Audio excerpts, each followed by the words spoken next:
Hello दोस्तों, नमस्कार। कैसे हैं सब? आशा करते हैं कि आप स्वस्थ होंगे, मस्त होंगे और व्यस्त होंगे। चलिए आज फिर एक बार हम आपके समक्ष प्रस्तुत है लेकर कक्षा 9वीं का वही चैप्टर जिसका एक पद हमने इससे पहली वाली तासिका में पूर्ण किया और अब उसी कविता का, उसी पद्य पाठ का हम दूसरा पद यहाँ पर करने वाले हैं। चलिए देखते हैं कि रैदास के पद इस कविता में हमने पहले पद में भगवान और भक्त इनका संबंध स्पष्ट करने का प्रयास किया कि किस तरीके से भगवान और भक्त एक दूसरे से संबंधित है, किस तरीके की भक्ति हमें वहां पर देखने को मिली। जैसा कि मैं आपको पहले ही बता चुका हूं कि रैदास जी एक निर्गुण भक्ति शाखा के कवि हैं जो ईश्वर का रंग रूप आकार इस पर विश्वास नहीं करते, बल्कि वे इस पर विश्वास करते हैं कि क्या आपके ईश्वर उन सभी लोगों की यहाँ प्रार्थना या फिर कह सकते हैं कि उनकी समस्याओं का निराकरण करते हैं। ऐसे ईश्वर की यहाँ पर आराधना करने का काम संत रैदास जी करते हैं। और ऐसे ही निर्गुण शाखा के कवि संत रैदास जी द्वारा लिखित यह पद क्रमांक 2 आज हम यहाँ पर देखने वाले हैं। याद रखिएगा, ये कक्षा 9वीं सीबीएसई पाठ्यपुस्तक गंगा इसमें निर्धारित किया गया पाठ है। और इसमें जो दूसरा पद हमारे समक्ष प्रस्तुत किया है, जो हमारे व्यूअर्स हैं, देखने वाले जितने सारे हमारे स्टूडेंट है, छात्र है, मैं कहूँगा कि अभिभावक भी है कुछ जो इसको देख रहे हैं। इससे पूर्व स्पर्श नामक पुस्तिका हुआ करती थी। उस पुस्तिका में रैदास जी के 2 पद थे। पहला पद बिल्कुल समान है, दूसरा पद यहाँ पर अलग दिया हुआ है, जिसे समझने की आवश्यकता है। चलिए बिना समय गवाए हम दूसरे पद की शुरुआत करते हैं। चलिए शुरू करते हैं। अब देखते हैं कि रैदास अपने ईश्वर की भक्ति किस प्रकार से करते हैं। अब यहाँ पर आपने देखा होगा कि राम नाम का प्रयोग किया गया है, राम शब्द का प्रयोग किया गया है, लेकिन यह वे राम नहीं जो दशरथ पुत्र राम है, ये वो राम नहीं जो यहाँ पर अवतार लेते हैं। तो यह वह राम है जो यहाँ पर रैदास जी ईश्वर को एक नाम देना चाहते हैं, वो नाम है राम। चलिए क्या कहा देखते हैं।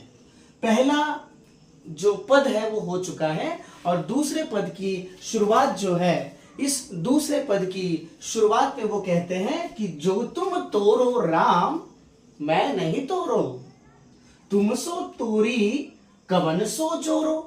अब यहां पर फिर एक बार रैदास जी हमें भगवान और भक्त के संबंध की ओर लेके जाते हैं और समझाने का प्रयास करते हैं कि जो तुम तोरो, ठीक है ना। अब तुम किसके लिए प्रयुक्त किया गया है, तो तुम यह शब्द ईश्वर के लिए प्रयुक्त किया है। वो कहते हैं कि हे प्रभु, हे श्री राम, हे मेरे ईश्वर, अगर आप मुझसे संबंध तोड़ो, तोड़ो का मतलब होता है तोड़ना, यदि आप मुझसे अपना संबंध, कौन सा संबंध, भगवान और भक्त का संबंध तोड़ना चाहते हैं तो आप तोड़ सकते हैं। क्यों? आप भगवान हैं, आप ईश्वर हैं, लेकिन एक भक्त होने के नाते मैं नहीं तोड़ो, है ना। मैं आपसे अपना जो संबंध है वह तोड़ नहीं सकता, है ना। भगवान से यहाँ पर रैदास जी बताते हैं कि अगर आप मुझसे संबंध तोड़ते हैं तो भी मैं आपसे मेरा जो भक्ति का संबंध है वह नहीं तोड़ूंगा। यहाँ पर तोड़ो इस शब्द का प्रयोग किया है जिसका सीधा अर्थ है तोड़ना, ठीक है। और आगे चलकर उसी बात को समझाते हैं कि तुम सो तोरी कवन सो जोरो, अर्थात अगर मैंने यानी तुमसे यानी ईश्वर से संबंध तोड़ लिया, है ना, सो कवन सो जोरो, कवन यानी किससे, मैं किससे संबंध जोड़ूंगा। अगर हे भगवान आप मेरे ईश्वर हो, अगर मैंने एक सच्चे भक्त ने आपसे संबंध तोड़ लिया तो मैं किस और से संबंध कैसे जोड़ लूं, क्योंकि मेरे लिए आप ही परमपिता परमेश्वर हो और आप ही सब कुछ हो। इसलिए यह जो पहली पंक्ति थी, इस पहली पंक्ति में उन्होंने भगवान का भक्त के साथ जो संबंध है, अगर भगवान तोड़ना भी चाहे तो भक्त होने के नाते वे ये कहते हैं कि मैं आपसे मेरा जो संबंध है मैं उसे नहीं तोड़ूंगा। क्यों? क्योंकि अगर मैं आपसे संबंध तोड़ूंगा तो मैं किस और से कैसे संबंध जोड़ूं? कौन है मेरे पास आपके सिवा? ऐसा वे इस कुछ पंक्तियों में हमें बताने की कोशिश करते हैं। चलिए, समझ में आया होगा ऐसे आशा करते हैं। कुछ जो कठिन शब्द है उसको याद रखिएगा, जैसे तोड़ो यानी तोड़ना, कवन यानी किससे, है ना, और जोड़ो यानी जोड़ना। ठीक है, तो ये बात यहां पर उन्होंने समझाई। अब आगे चलकर अपनी इस पद्य रचना में वे ये बताने की कोशिश करते हैं कि तीरथ बरथ ना करू अंदेशा। ठीक है ना, तीरथ, देखिए शब्द क्या यूज किया है, तीरथ। तीरथ यानी क्या? तीर्थ का मतलब होता है तीर्थ यात्रा, है ना, जो हम अपने धार्मिक स्थलों पर जाते हैं और तीर्थ यात्रा करते हैं, है ना। हर कोई पुण्य कमाना चाहते हैं ना, हर कोई चाहता है कि वो पुण्य कमाए और स्वर्ग की प्राप्ति हो, मोक्ष की प्राप्ति हो, इसलिए तीर्थ यात्रा करने जाते हैं। कुछ लोग व्रत करते हैं। व्रत का अर्थ होता है व्रत, यानी इसे आप उपवास भी कह सकते हो, है ना। तो व्रत यानी उपवास। ठीक है, तो अब देखो क्या कहते हैं। अब अंदेशा एक शब्द यहां पर प्रयुक्त किया है, अंदेशा। अब अंदेशा किसको कहेंगे? तो अंदेशा कहेंगे जो भी कर्मकांड किए जाते हैं, जो बाह्याडंबर किए जाते हैं। अगर आप नहीं समझे कि कर्मकांड क्या होते हैं, जैसे मान लीजिएगा कि मुझे ईश्वर की प्राप्ति करनी है और ईश्वर की प्राप्ति करने के लिए मुझे बताया जाता है कि अगर आप ये चीजें करोगे तो ईश्वर साक्षात आपको दर्शन देंगे। ठीक है, तो उसके लिए बहुत सारे उपाय जो है आजकल बताए जाते हैं, क्योंकि आजकल भक्ति भी एक व्यापार बन चुका है। कुछ लोग इसे व्यापार का रूप दे रहे हैं। हालांकि भक्ति एक श्रेष्ठ मार्ग है भगवान तक पहुंचने का, अपनी श्रद्धा को दिखाने का, किंतु कुछ लोग इसका व्यापार करते हैं और इसलिए वे यहां पर कहते हैं, क्योंकि वे निर्गुण शाखा के कवि हैं, तो वे इन बातों पर विश्वास नहीं करते। वो कहते हैं ये जो तीर्थ है, ये जो व्रत यानी व्रत उपवास है, मैं नहीं करूंगा। मुझे इस बात पर विश्वास नहीं है कि तीर्थ करने से, व्रत उपवास करने से प्रभु आप मुझे मिलोगे। मुझे इस बात पर विश्वास ही नहीं है। ठीक है, ऐसे कर्मकांड, ऐसे बाह्याडंबर मैं नहीं करूंगा। ठीक है, तो ये बात उन्होंने यहां पर बताई। तो अंदेशा का अर्थ है जो भी कर्मकांड किए जाते हैं, जो भी कुछ प्राप्त करने के लिए लालच दिया जाए, इस प्रकार का व्यवहार है, उसे हम अंदेशा कहते हैं। ठीक है, क्या कहा देखो, तीर्थ व्रत नहीं करूंगा, मैं कुछ भी व्रत उपवास नहीं करूंगा। क्यों नहीं करूंगा? क्योंकि तुम्हारे चरण कमल एक भरोसा। ठीक है ना, मेरे लिए एकमात्र विश्वास की वो जगह है। कौन सी जगह है? जहां पर मुझे साक्षात ईश्वर की प्राप्ति होती है, साक्षात ईश्वर मुझे मिलते हैं, वे हैं तुम्हारे चरण कमल। अब यहां पर देखिएगा, चरण कमल, यहां पर रूपक अलंकार का उदाहरण दिया है ना। चरण कैसे है? चरण कमल के जैसे, है ना। तो यहां पर यह बात बताई गई है। तो वे क्या कहे यहां पर कि मैं तीर्थ यानी तीर्थ यात्रा, व्रत उपवास, इस पर विश्वास नहीं करता। ये सब कर्मकांड है, बाह्याडंबर है। मुझे केवल और केवल हे प्रभु आपके चरणों में रहना है, क्योंकि मुझे विश्वास है कि यदि मैं आपके चरणों में रहूंगा तो मेरा ईश्वर मेरा कल्याण करेगा, मेरी मेहनत जो भी है उसको समझेगा और मुझे आशीर्वाद देगा। ऐसा यहाँ पर इस पंक्ति में रैदास जी ने समझाने का प्रयास किया। चलिए आगे देखते हैं क्या कहा। जहां जहां जाओ तुम्हारी पूजा, तुम सा देव और नहीं दूजा। क्या कहा देखो, जहां जहां जाओ, जहां जहां जाओ। देखिए यहां पर जहां जहां शब्द जो है वो रिपीट हुआ है, उसकी पुनरावृत्ति हुई है। और जब किसकी पुनरावृत्ति होती है, किसी शब्द की पुनरावृत्ति होती है, जैसे जहां ये पूरा का पूरा शब्द रिपीट हुआ है ना, दूसरी बार उसको यूज किया है। जब ऐसी रचना होती है, जब एक शब्द अनेक बार प्रस्तुत किया जाता है, तो उसे कहते हैं पुनरुक्ति प्रकाश अलंकार। ठीक है, याद रखिएगा, कविताओं में अलंकारों का प्रयोग किया जाता है। तो जहां जहां मैंने पुनरुक्ति का आपको उदाहरण बताया, परिभाषा क्या बताई, कि जहां पर वही शब्द रिपीट होते हैं, दूसरी बार है ना प्रयुक्त किए जाते हैं, तब वह शब्द पूरा का पूरा शब्द अगर आए तो वो होता है पुनरुक्ति अलंकार।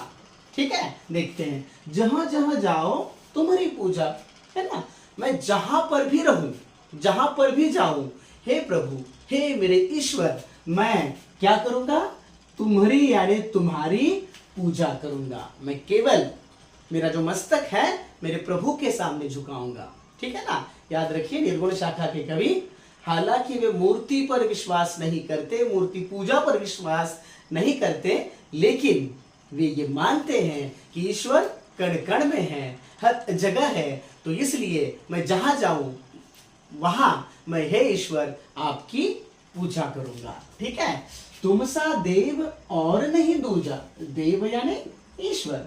क्यों ऐसा करेंगे, क्या कारण है कि जहां जाएंगे वहां पे पूजा करेंगे? कारण है क्योंकि आपके जैसा कोई और देव यानी ईश्वर मेरे लिए नहीं है। मेरा विश्वास है आप पर कि आप मेरे लिए सर्वोत्तम हैं, इसलिए वो कहते हैं कि मैं जहां जाऊं वहां पर केवल और केवल तुम्हारी पूजा करूंगा, क्योंकि आपके जैसा ईश्वर कोई और नहीं हो सकता। तो ये बात यहाँ पर सुंदर तरीके से बताई। यहाँ पर देखिएगा, एक और अलंकार का उदाहरण दिया है। कौन सा? जैसे जहां जहां, दो बार शब्द का यहाँ पर रिपीटेशन हुआ है, पुनरावृत्ति हुई है, ये हो गया पुनरुक्ति प्रकाश अलंकार।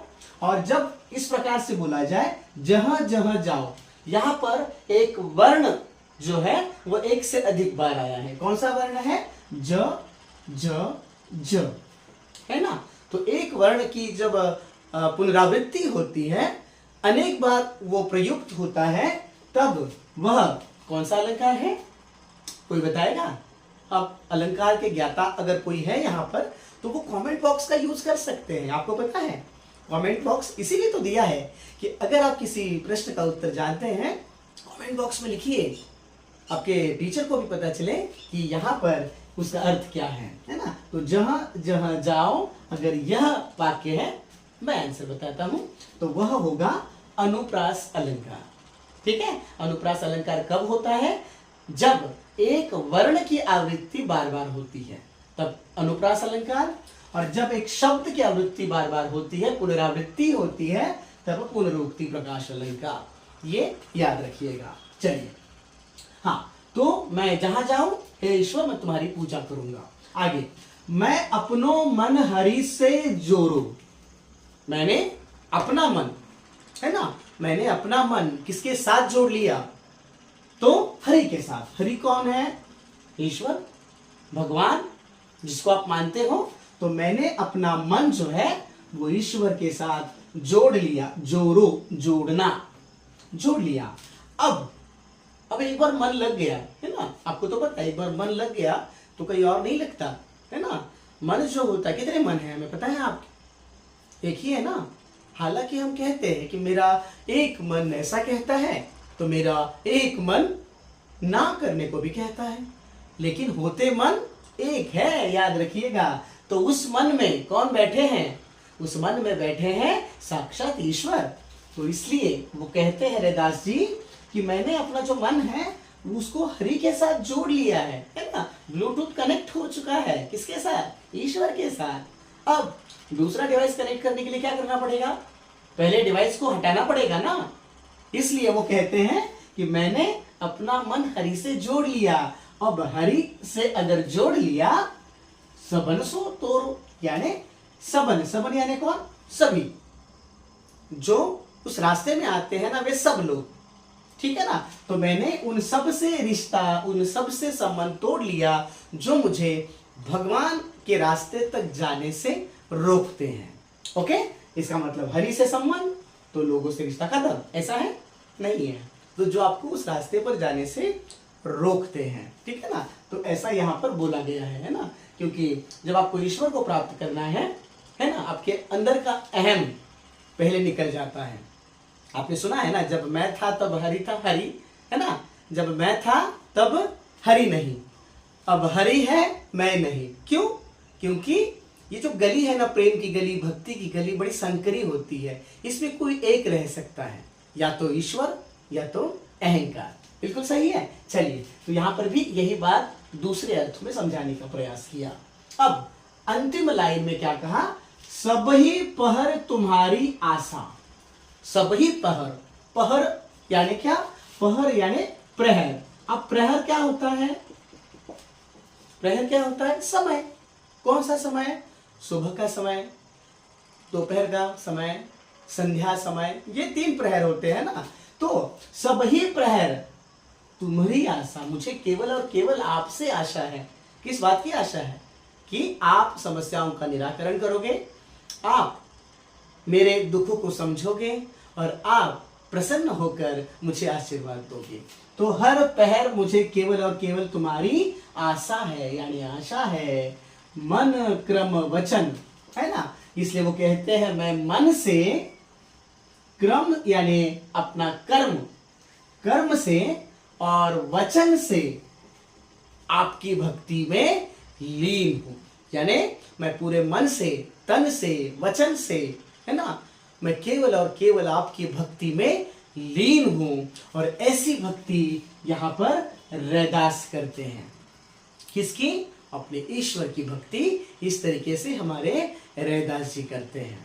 तो इस प्रकार से इस पूरी कविता के दूसरे पद में उन्होंने बहुत ही सुंदर और अच्छी बात हमें बताई कि भगवान के साथ अगर आपका संबंध जोड़ना है तो किस तरीके से भगवान और भक्त का संबंध होना चाहिए। तो यह पद जो है वो आशा करता हूं कि आपको समझ में आया होगा। ठीक है, तो पहले पद में हमने भगवान और भक्त का संबंध बताने के लिए कुछ शब्दों का प्रयोग किया, और इस पद में, दूसरे पद में रैदास जी की जो भक्ति है, अनन्य सेवा वाली भक्ति, दास्य भक्ति, है ना, ये सारी भक्ति के उदाहरण हमें यहाँ पर इस पद के अंतर्गत देखने को मिले। आशा करता हूं कि ये पद भी आपको समझ में आया होगा। इस पद से संबंधित कोई समस्या हो, कोई प्रश्न हो तो आप जरूर मुझसे पूछें, क्योंकि मैं हर वक्त तैयार हूं आपकी समस्याओं को सुलझाने के लिए। मेरे चैनल का उद्देश्य यही है कि मैं अपने इस पैशन को आप तक लेके आऊं, और इसलिए मेरा अपना ये नया चैनल आपके लिए सदैव तैयार रहेगा। तो ऐसे ही सुंदर वीडियोस अगर आपको अच्छे लगते हैं तो जरूर एक बार लाइक किया करो, और हो सके तो अपने दोस्तों के साथ भी शेयर करो, ताकि अगर वो कक्षा 9वीं में है, इसे पढ़ रहे हैं, तो निश्चित उनको लाभ होगा। और आपको तो पता है इसका नोटिफिकेशन आपको तभी आएगा जब आप इस चैनल को सब्सक्राइब करेंगे। तो मेरे इस चैनल को सब्सक्राइब करो, लाइक करो, शेयर करो। मेरे चैनल का नाम पता है ना? चैनल का नाम है हिंदी प्रेमी अशोक। तो आज के लिए बस इतना ही। एक नए वीडियो के साथ हम फिर मिलेंगे, लेकिन तब तक के लिए नमस्कार।